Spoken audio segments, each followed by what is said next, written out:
23واں اور 24واں پارہ ان دونوں کا خلاصہ پیش کیا جائے گا۔ اللہ تبارک و تعالی نے فرمایا کہ جو نصیحت قبول کرتے ہیں تو حق کی دعوت کا اثر بھی انہی پر ہوتا ہے کہ جب بندہ نماز روزہ اور نیکیوں کی عادت ڈال دے گا اور اس کے اثرات کو قبول کرنے والا بن جائے گا، نیکیوں کے اور اچھائیوں کے اثرات کو قبول کرنے والا بن جائے گا، تو جیسے اچھی اور ستھری زمین پانی قبول کرتی ہے تو سرسبز و شاداب ہو جاتی ہے، اس کے اندر سے جو آپ بونا چاہیں بو سکتے ہیں اور ہر قسم کا پھل فروٹ آپ اس سے لے سکتے ہیں۔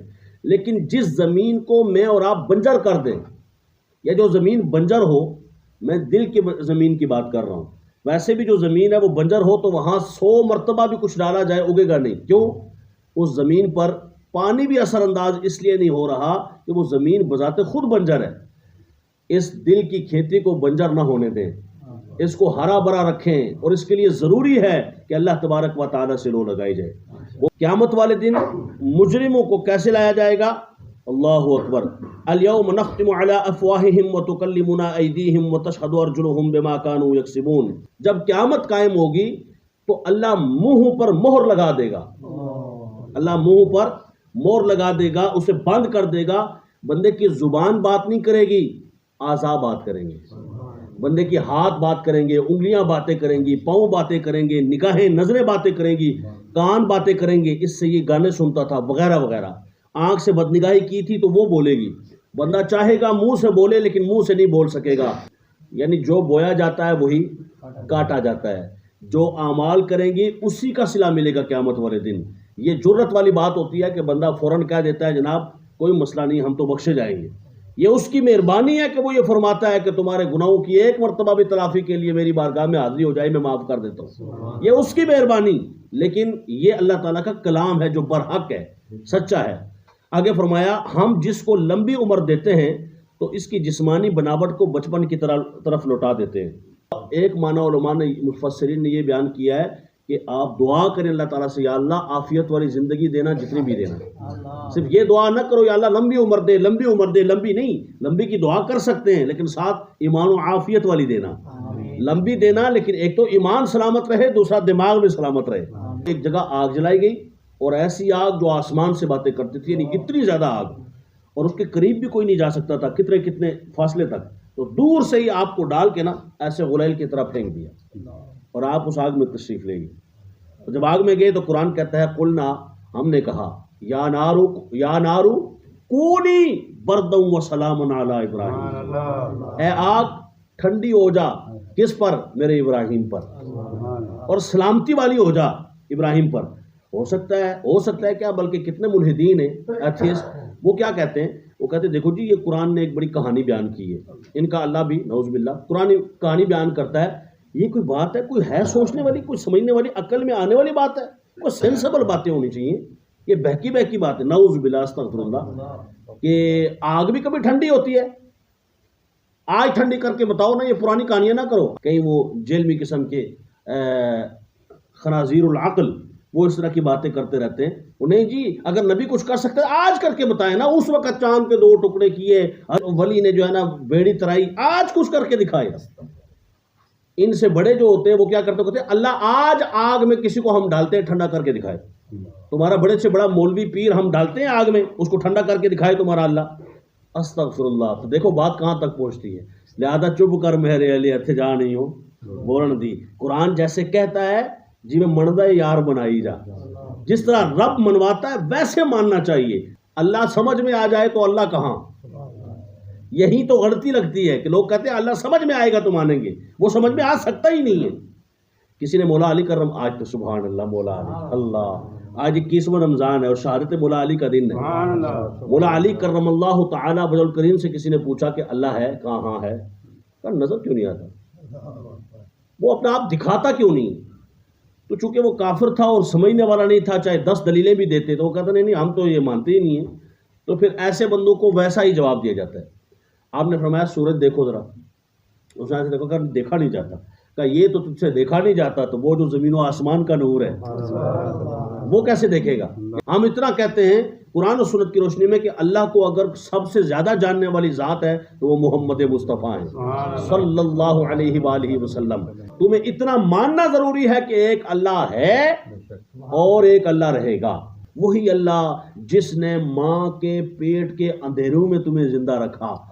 ہائے ہائے، ماں کے پیٹ میں فرمایا، اللہ تعالیٰ فرماتا ہے میری نشانیاں دیکھو کہ روزانہ چلتے ہیں یہ سورج اور چاند، یہ آپس میں کوئی ٹکرا نہیں رہے، بلب بھی بجھ جاتا ہے جناب، کتنا ایک چلے گا؟ تو یہ سورج جو جب سے انسانیت کی ابتدا ہوئی ہے آج تک یہ سورج اسی طرح اپنی تمازت کے ساتھ چمک رہا ہے، یہ اسی طرح آتا ہے اسی طرح چلا جاتا ہے، کبھی اس نے کوئی چھٹی نہیں مانگی، کبھی اس نے کوئی بجھنے کی بات نہیں کی میں فیوز ہو جاؤں، کوئی فیوز اڑ گیا ہے اس کا، کبھی فیوز بھی نہیں اڑا۔ اسی بارے میں فرمایا اس کا فیوز اگر نہیں اڑا تو کوئی ہے نا جو اسے چلا رہا ہے، اور وہی خدا ہے۔ کوئی ہے جو نظام ہستی چلا رہا ہے، وہی خدا ہے۔ اللہ تعالیٰ نے بار بار قرآن پاک میں اپنے ہونے کا بندے کو علم دیا، احساس دلایا۔ تو حضرت ابراہیم کا میں تذکرہ کر رہا ہوں، حضرت ابراہیم علیہ السلام کو آگ میں ڈالا گیا، یہ بھی امتحان آیا، پھر اس کے بعد حضرت ابراہیم پہ امتحان آیا، اولاد نہیں تھی، حضرت اسماعیل پیدا نہیں ہوئے تھے، دعا مانگی، اللہ تعالیٰ نے آپ کو حضرت اسماعیل عطا فرمائی، ٹھیک ہے۔ پھر جب اسماعیل علیہ السلام عطا ہوئے تو اسماعیل کی والدہ کو لے جا کر اور حضرت اسماعیل کو لے جا کر ایک بے آب و گیا وادی میں ڈال دیا، ایک ایسی وادی جہاں پہ نہ گھاس تھا نہ پانی ہے، اور وہاں جا کے ڈال دیا، رکھ دیا اور کہا جی میں جا رہا ہوں، بس اللہ کا حکم ہے۔ اگر پیغمبر پر یہ آزمائش آئی ہے تو ماؤ شما چے چیز ہست، ہم کس باغ کے مولی ہیں کہ ہمارے اوپر آزمائش نہیں آئی گی؟ باقاعدہ لوگ کہہ رہے ہوتے جی ہمارے اوپر ہی اللہ نے یہ نازل کرنا تھا، استغفر اللہ، اللہ سے شکوہ، اللہ سے شکوہ کفر ہے، شکوہ نہیں کرنی، اللہ سے دعا کرنی، اللہ سے مانگنا ہے۔ اسی میں فرمایا گیا اللہ سے مانگو وہ عطا فرمانے والی ذات ہے، شکوہ نہ کرو۔ شکوہ وہاں کرنا چاہیے جہاں تم کسی کو کمزور سمجھتے ہو کہ وہ کچھ کر نہ سکا، اور رب کی بارگاہ میں شکوہ وہ کر سکتا تھا، اگر نہیں کیا اس نے تو کوئی حکمت ہے۔ تو اللہ کی حکمتوں کو کون جانے، اس کی خفیہ تدبیر کو کون جانے، اس کے پوشیدہ راز کو کون جانے۔ حضرت اسماعیل کوئی 9 سال یا ایک روایت کے مطابق 11 سال کے ہو گئے، پھر جا کر کے واپس پلٹ کے آئے اللہ کے حکم سے۔ فلما بلغ معہ السعی، کہ جب ان کی عمر چلنے پھرنے کی ہو گئی، بالغ ہو گئے، فلما بلغ معہ السعی، جب اپنے والد صاحب کے ساتھ چلنے پھرنے کے لائق ہو گئے، اللہ تعالیٰ نے جو ہے خواب عطا فرمایا کہ اپنے بیٹے کو ذبح کر دیں گے۔ تو اپنے بیٹے کو فرمایا، خواب دیکھا تو صبح اپنے بیٹے کو فرمایا بیٹا میں نے رات کو یہ خواب دیکھی ہے کہ میں تمہیں ذبح کر رہا ہوں، تو تمہارا کیا خیال ہے، تمہارا کیا مشورہ ہے؟ پتہ چلا اگر بچوں سے باپ مشورہ لے لے تو کوئی مسئلہ نہیں ہوتا، بچوں سے باپ کو مشورہ لینا چاہیے۔ پر بیٹا بھی کیسا تھا، میں نے پہلے بھی عرض کی تھی کہ ماں اور بچوں کے قصے تو بہت لوگ سناتے ہیں نا، اچھی بات ہے، سنانے چاہیے، قرآن نے سنائے ہیں، پر باپ اور بچوں کے قصے بھی تو دیکھیں نا، باپ بھی دیکھے کیسا ہے اللہ کے حکم پہ عمل کرنے والا، اور بیٹا کیسا ہے۔ آگے سے یہ جواب نہیں دیا یہ کیا کر رہے ہیں آپ، خواب تو خواب ہوتا ہے، ان کو پتا ہے نبی کا خواب پھر حقیقت ہوتا ہے۔ یا اباتی افعل، اے ابو کر دیجئے، ما تؤمر، جس کا اللہ نے آپ کو حکم عطا فرمایا، ستجدونی انشاءاللہ من الصابرین، آپ مجھے ان قریب صبر کرنے والوں میں سے پائیں گے۔ واویلا، رونا شور کرنا، او کی ہو گیا، او کی کرنڈے ہو، اس طرح نہیں ہوگا، بالکل صبر کروں گا، کٹ جاؤں گا لیکن میں آہ نہیں کروں گا۔ آہ نہ کر لبوں کے سی، یہ عشق ہے دل لگی نہیں۔ یہاں عشق ہوتا ہے جو عشق خدا بندی میں سرشار ہوتے ہیں، وہ کہتے ہیں ففعل ما تؤمر، ویسے کرو جیسے حکم ہوا ہے۔ حضرت ابراہیم جو ہے وہ چھری رکھ کر چلانے لگے، بیٹے نے کہا اپنی آنکھوں پہ پٹی باندھ دے کہیں رحم نہ آ جائے، کہیں رحم نہ آ جائے۔ ان کو مطلب پتہ تھا کہ باپ بڑا رحم کرنے والا ہے، باپ کو رحم والا ہونا چاہیے بچوں کے لیے، اور بیٹے کو بھی پتا تھا کہ بھئی کہیں ایسا نہ ہو کہ میں بھی کہیں، شیطان آتا ہے نا، فرمایا اپنی آنکھوں پہ پٹی باندھ دیں، میرے ہاتھوں کو باندھ دیں، میرے پاؤں کو باندھ دیں، میں حرکت نہ کر سکوں، فوراً آپ نے ذبح کر دینا ہے، میں نے ذبح ہو جانا ہے۔ ہاتھ پاؤں بندوا دیے، اپنے آنکھوں پہ پٹی باندھ دی حضرت ابراہیم علیہ السلام نے، اور اللہ کا حکم ذبح۔ جب ذبح ہو رہا ہے تو اس وقت اللہ نے فوراً ہی حضرت جبریل کو آرڈر دیا، جبریل، ہاں آپ لوگ تو کہتے تھے کہ یہ فتنہ فساد کریں گے، یہ کس کو پیدا کرنے لگے، وہ دیکھو کیا ہو رہا ہے، منظر تو دیکھ ذرا، باپ اپنے ہاتھوں سے اس لیے بچے کو ذبح کر رہا ہے کہ میرے رب کا حکم آ چکا ہے، وہ دیکھو میرے حکم پر کس طرح اپنے بچے کو لٹا کے، اکلوتے بچے کو اور بڑی منتوں سماجتوں اور بڑی دعاؤں سے مانگے ہوئے بچے کو لٹا دیا ہے. وہ منظر دیکھو. تو اللہ نے جبریل امین کہتے ہیں میں نے بڑا ہی زور لگایا اور میں اس وقت جنت المأوا میں تھا 7 آسمانوں سے اوپر. فوراً جنت سے مینڈا لیا اور وہ میں نے ساری طاقت اپنی لگا دی. کیا طاقت تھی جبریل امین کی.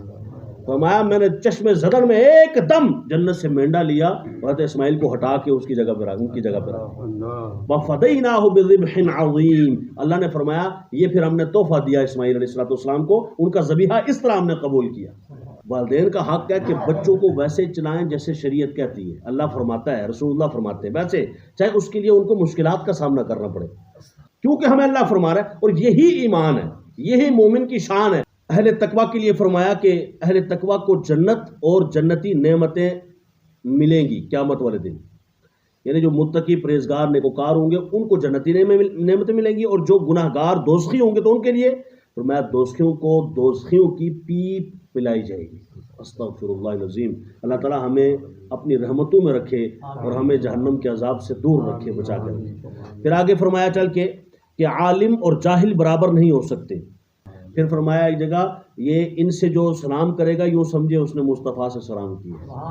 ایک روایت میں فرمایا ان کی جو زیارت کرے تو یوں سمجھے اس نے حضور کی زیارت کی. اللہ اکبر.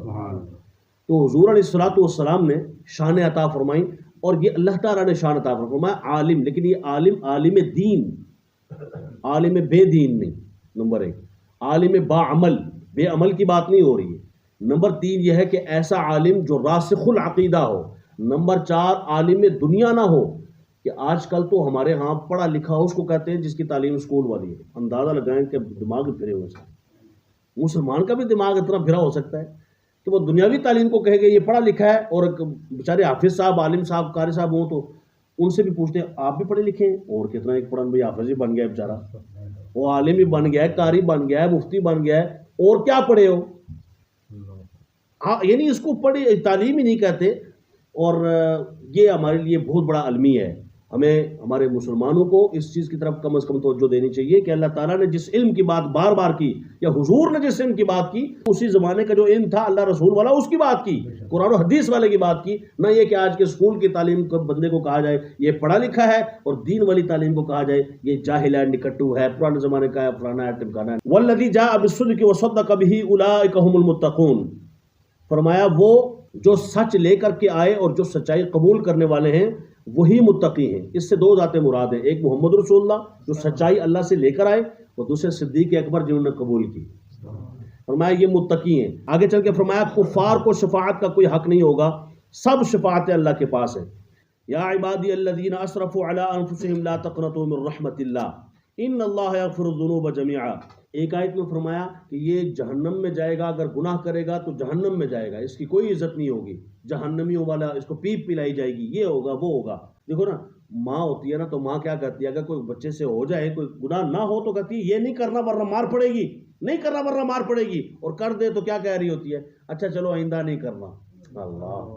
اللہ فرماتا ہے نہیں کرنا ورنہ سزا دوں گا, جہنم میں ڈالوں گا, پیپ پلائی جائے گی, یہ سزا وہ سزا. اور ساتھ ہی تھوڑا آگے چل کے فرمایا یا عبادی الذین, اے میرے وہ بندو, یا عبادی الذین اسرفوا علی انفسہم, جو اپنے جانوں پر ظلم کر بیٹھے ہو, گناہ کر بیٹھے ہو, لا تقنطوا من رحمت اللہ, مایوس نہ ہونا. اتنی ساری باتیں تمہیں بتائی ہیں, جہنم میں جاؤ گے, یہ کرو گے, مایوس نہ ہونا. ان اللہ یغفر الذنوب جميعا, اللہ بڑا معاف کرنے والا ہے. اللہ اکبر. اللہ بڑا معاف فرمانے والا ہے. کوئی ہے جو اس کی طرف آئے, ایک مرتبہ آنے کی کوشش تو کرے, سعی تو کرے. یا اللہ کیا ہوگا, تو میں آنا تمہارا کام ہے, مغفرت کرنا میرا کام ہے. پھر آگے فرمایا کوئی سچی توبہ کرے تو اللہ تعالیٰ اس کی توبہ قبول کرتا ہے, اور فرشتے اس کے لیے مغفرت کی دعا کرتے رہتے ہیں. پھر آگے چل کے تھوڑا فرمایا ان الذین قالوا ربنا اللہ ثم استقاموا تتنزل علیہم الملائکہ, کہ اگر بے شک وہ لوگ کہ جو کہتے ہیں کہ ہمارا رب اللہ ہے, پھر اس کے اوپر ڈٹ جاتے ہیں کہ واقعی اللہ رب ہے, اور استقامت اختیار کرتے ہیں, تو تنزل علیہم الملائکہ, اللہ تعالیٰ ان کی مدد کے لیے فرشتے اتارتا ہے. پھر آگے فرمایا قرآن سراسر حق ہے, جو قرآن کی طرف لو لگاتا ہے قرآن اس کو روشنی عطا کر دیتا ہے.